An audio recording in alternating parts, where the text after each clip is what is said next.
You've requested more one-pot wonders and I'm happy to oblige. This is my tandoori salmon with turmeric rice, a real standout dish. First we need to marinate the salmon fillets. I've got 4 fillets here. They're about 180 grams each. They've been pin-boned and I've removed the skin. So a quick marinade tandoori paste. We need about a tablespoon or so into a bowl and some natural yoghurt. We'll just add a generous spoonful of that into a bowl and we want to mix that together. I love tandoori paste. Fantastic with chicken, lamb, tofu, paneer, and it's also really great with fish. So give that a stir. I also like to season it with a pinch of salt. Not too much salt because depending on the tandoori paste you use, it could already have a little bit of salt in it. So once that's mixed and combined, we're going to just add that to each fillet of fish. And we want to marinate it for about 15 minutes. Now, because it's fish and because it's delicate, it doesn't need to marinate overnight. So just spread that marinade over the fish. We'll just turn it over and marinate on the other side. Okay, that's looking good. So we'll just leave that there for a moment while we get onto the rice. Now we'll start with half an onion or 1 small onion. These ones are quite large. And I'm just going to thinly slice them. And I'm cutting it quite thin because I want this to melt down and cook quickly. So onto the dish. I'm using an earthenware dish that not only goes onto my stovetop, it's flame proof, so I can use this under the grill later on and it's oven safe. If you don't have one of these, you can just use a pan or you can start off in a pan and then use a baking dish. So there's plenty of options there. Now for some ghee. Ghee and rice, best friends. It just tastes so good together. So I'll just grab a spoon and we'll add about a tablespoon of ghee, which is clarified butter. We'll just let that melt away. To that, we'll add our thinly sliced onions and we'll just let that sweat off. I don't want too much colour on the onions. We just want to soften them slightly. Give that a little bit of a stir. And I can also add a good pinch of salt. Okay, I'm going to add some garlic, so just some minced garlic, not a large amount. 1 clove of garlic is plenty for this. All right, give that a stir, and you can see that those onions are breaking down. It smells fantastic.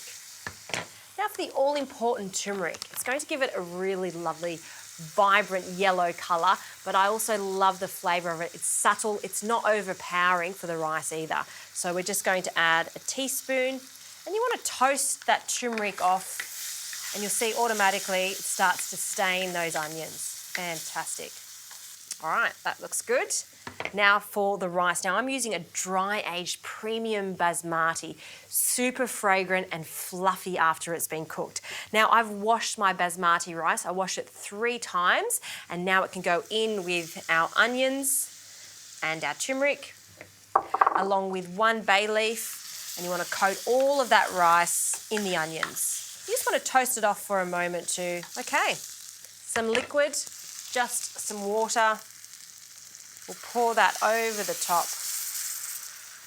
And just make sure there's no little grains of rice, just tuck them into the water. And that is the first stage done. Okay, this now gets covered with some Glad foil and I'm going to cook this in the oven for about 10 to 12 minutes. You want the rice to be almost cooked before we add our fish.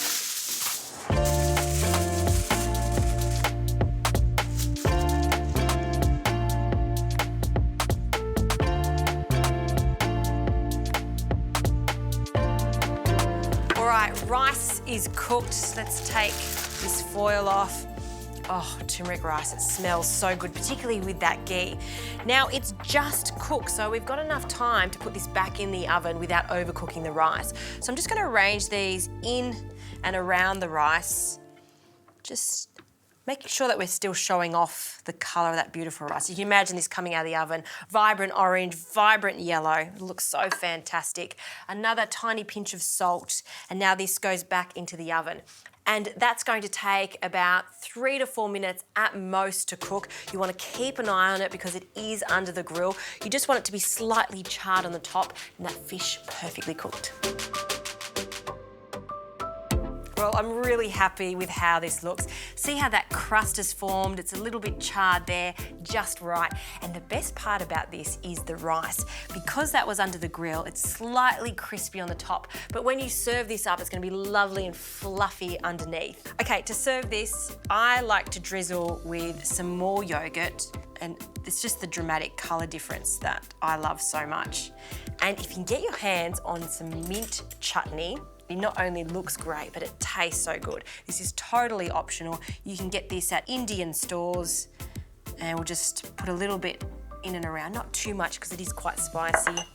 Some lime juice for some freshness, just a good squeeze, and always some fresh herbs, coriander, and some mint in and around. This is one of those dishes you take to the table and dig in.